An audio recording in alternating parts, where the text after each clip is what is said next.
Does it record? Yes, it does. Hi, my name is Virtual Riot, and today I've got another thing for you. I was reading some comments that there are people who only use FL Studio, and I saw someone rebuild the random EQ in FL. I think that's really cool. I'm sorry that this is also Ableton focused. I don't know anything about FL Studio. I might want to try Bitwig at some point, and I've also seen a lot of comments about that. But today I want to show you something that might save you a lot of money.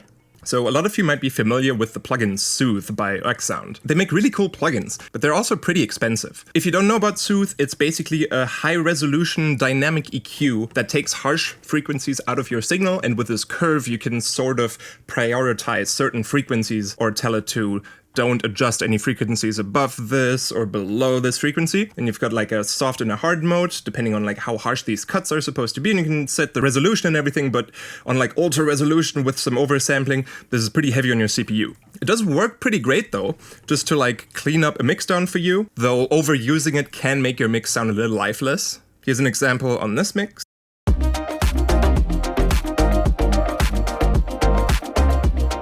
And so this is what it's taking out. You can kind of listen to that separately. So this way you can kind of check what it's taking out. I've definitely used this once or twice on the master when it was just I had to get the mix done fast or something, or I just couldn't spend any more time on this mix done because I had already spent so much time on it. Absolutely okay to use that. And its best feature, in my opinion, is actually that it has a sidechain input, so you could put this on a group of synths or other melodic things anywhere in your song, and then you can send it a vocal through its sidechain input, and then it'll cut the frequencies of your vocal out of your melodic synths or pads or everything. So let me show you that. Here I've got a group of melodic things. And then down here is a vocal. Death comes for us all, but we don't care about it. So Soothe is on this melodic group, and then I can say here, sidechain, get your sidechain from the vocals group, and get it post effects. Just for now, not post mixer, because if it's post mixer and I turn this all the way down here, then it's not going to go into the sidechain, but post effects, then it ignores the volume fader here. So I can leave this at the bottom and just show you this group minus the vocal. And I'm going to use the hard mode so it's a little more intense, so you can see it a little bit better, and then turn on sidechain here. So watch this curve and notice that it's not taking anything out in this little pause here in the vocals. And if you click delta over here, again, you hear the frequencies that are taken out. And you can kind of, if I set it to rather sharp and just really high, you can sort of hear the vocal in this.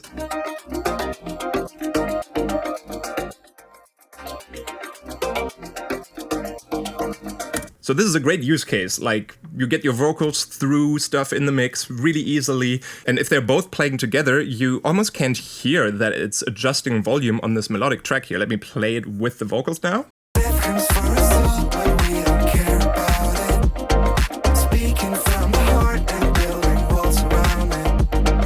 I'm gonna play 2 bars without Soothe and then 2 bars with Soothe. I would probably have it take out a little more here.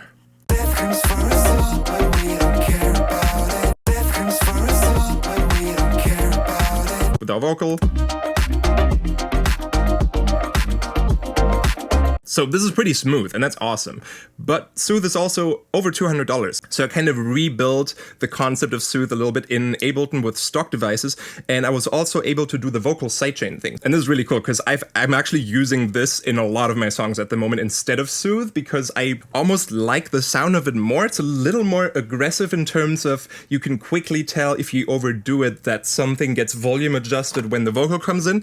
But check this out. So this is kind of my Ableton stock version of Soothe in sidechain input mode. I've got a group down here with the vocals. So there's one part happening here, and then a group with all the melodic parts where I want EQs to take the frequencies of the vocal out. And since this comes in 2 different audio effect racks, I can't just give you the audio effect rack presets because they got to be routed between each other. So you can just download this project file on my Patreon, and then you can drag, if you want to, you can just drag this entire group, for example, into your user library. But then if you drag that back into one of your project files, this whole setup with all the linked parameters should just automatically appear in whatever song you're working on.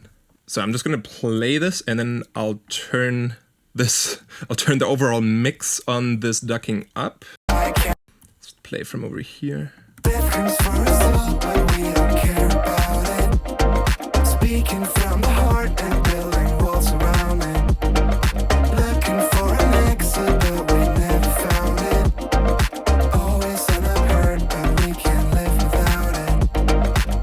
So this is definitely a little more intense. I'm gonna just crank it all the way.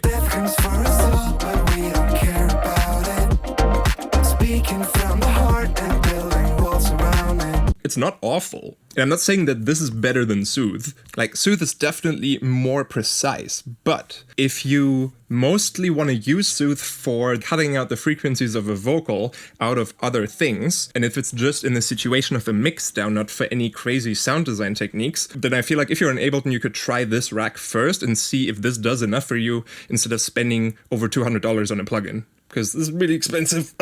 So this works in a pretty cool way, actually. On the vocals group, there are these 3 chains that are linked low, mid, and high to these low, mid, and high, these 3 EQ points here.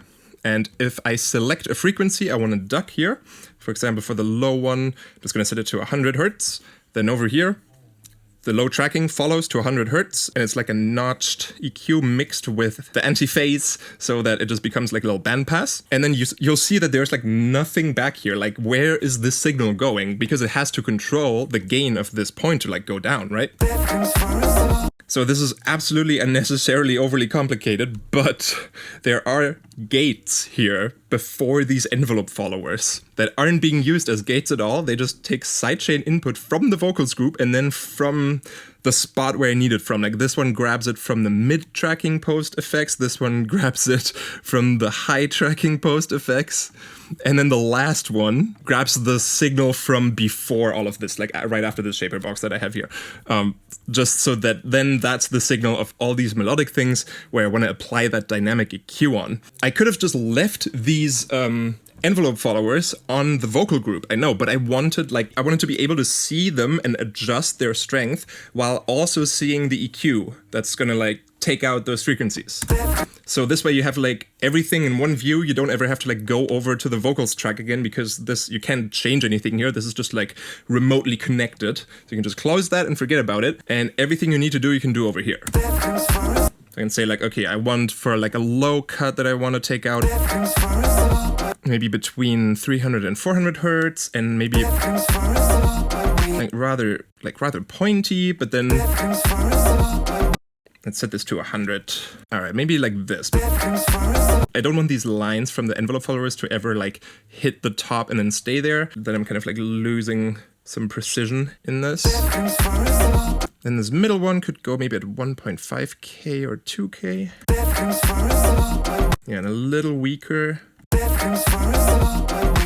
And then the high one for like the sibilants and the noises could be at like between 5 and 6. I'm gonna do 550. I like having like the visual here and here, because then I can see, oh, this is a flat against the roof, so gotta turn this down a bit. And you see how this EQ point number 3 goes down with every s noise that the vocals are making. So you're getting a pretty dynamic reaction to the frequencies of the vocal. I've also added this dynamic compensation thing here. It's a little hacky, but it does make it a little nicer in my opinion. There's like one EQ point here, number 6, that if you turn this up, it tries to like dynamically go against the downwards pull of those 3 points, and it's just trying to like even it out a little bit. It's like making all the cuts together a little weaker and then amplifying the frequencies between those cuts.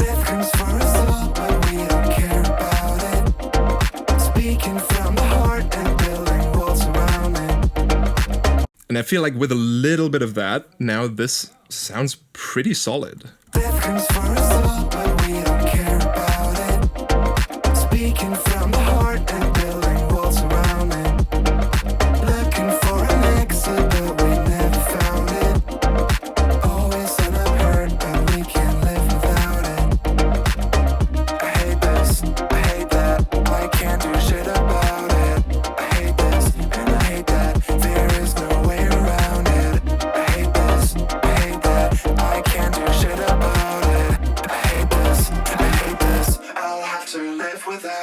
Neat.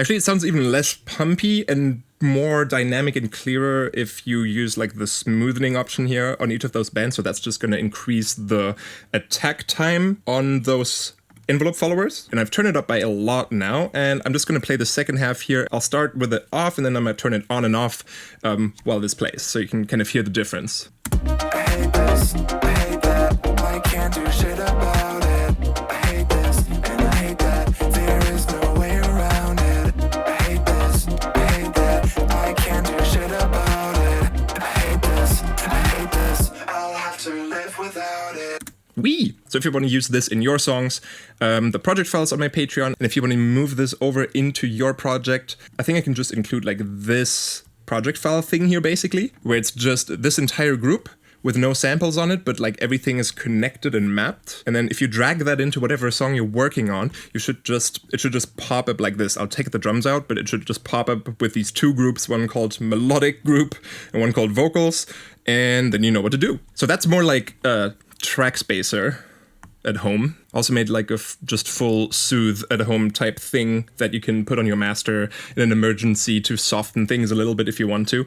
So while original soothe obviously has like a way higher resolution and can create a really complex EQ shape, filter shape to like filter the harsh frequencies out, EQ8 is limited to 8 points. So I tried my best to make it work. I got this little drum loop here. I'm just gonna loop this so you can hear.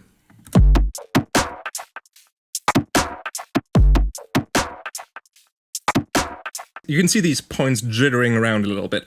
I'm increase the gain of the envelope followers. Oh, that's way too much.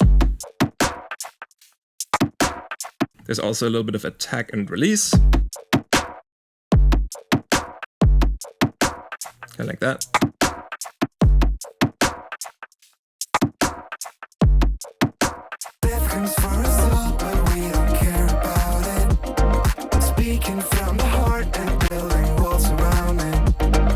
Important to know is that if you use those envelope followers inside Ableton and you link them to, let's say in this case, an EQ point that goes up or down, there's a tiny bit of delay between the envelope follower getting the audio it's reacting to and it's sending its modulation signal to whatever parameter you're moving. And it's somewhere between like 18 and 22 milliseconds. I worked around that in this soothe at home attempt here by putting a delay in front of like the signal before it's going through this EQ. And as long as you're using this on your master, you're fine. You don't even have to worry about that. But if you're using this on a specific instrument or on like a single track in your project, you might have to compensate for this delay just by like going here where you have the track delay options and then just check like, oh, it's 20 milliseconds, okay, and then if you, let's say you put it on this track, then you gotta do this -20 here, and then this track will be moved 20 milliseconds early to compensate for that delay, and then everything should be fine. I can actually show you real quick. I'm just gonna drop this entire shebang on this track here, where this drum groove is playing.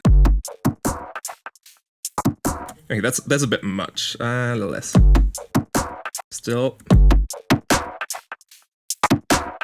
I'm just gonna make a new track and play it here as well. So if you play these two at the same time now, I'm gonna turn them a little bit down. Yep, they are not in sync. So the one that received the soothe at home gets -20. Perfect, lined up again. So that's the only thing you need to watch out for. And I'll write it in the name of this audio effect rack as well. Like it'll say like latency 20 milliseconds. You can download this one in the description. I've also included like a little left-right split, which I think is cool. That means left and right channel are being soothed independently. And like the EQ for the left side is only reacting to the frequencies on the left and vice versa for the right side. If I put a utility just for demonstrational purposes, put a utility before this and then pan it left and right.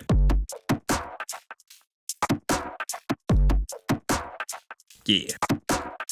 Yeah, so that might be cool if you need to like soften a vocal that has really sharp S noises, but it's like a stereo vocal already with backings and it's like a super stereo-y signal, and then yeah. Or something drum related where, I don't know, some drum loop that you found on Splice where the hi-hat was panned to the side and that thing's a little too harsh, but the snare also, so then you might need this left-right split so that certain channels have their own adaptive soothing. Yeah. All right, that's all I wanted to show you. Shout out Oak Sound, just in general, their plugins are cool. And let me know what you think of Soothe at Home. All right, have a nice day. Bye.